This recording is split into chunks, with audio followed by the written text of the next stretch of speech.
ভবানীপুরের vote ডেমোগ্রাফিটা একটু দেখিয়ে দিই আপনাদের। ভবানীপুরে যদি দুজন ভোটার, প্রত্যেক দুজন ভোটারের মধ্যে একজনই অবাঙালি, ফলে এরকমও রয়েছে যেখানে পাঞ্জাবি রয়েছেন, গুজরাতি রয়েছেন, বিহারি, মারাঠি সম্প্রদায়ের মানুষ রয়েছেন ওড়িয়া, মারোয়ারি সম্প্রদায়ের ভোটার, তামিলনাড়ু, কেরল, অন্ধ্রপ্রদেশ থেকে আসা ভোটাররাও রয়েছেন ভবানীপুরে। হিন্দু, শিখ, জৈন সম্প্রদায়ের মানুষ মিলিয়ে ৮০% ভোটার।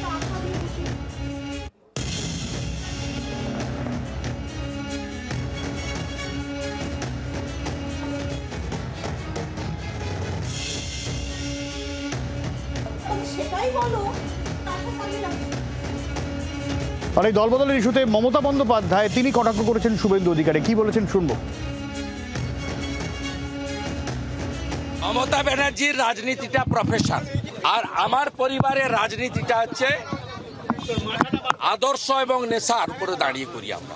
আমার পরিবারের লোক ব্রিটিশের জেলে ছিল, ও কোথায় ছিল, কে চেনে ওকে?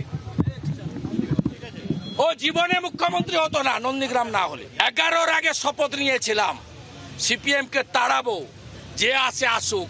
সেই সুযোগ আপনি নিয়েছেন, বদলা আমরা নেব, হিন্দুরা বদলা নেবে। মমতা ব্যানার্জি বুঝতে পারে। বাংলার আওয়াজ, বাঙালির আবেগ, জি 24 ঘন্টা।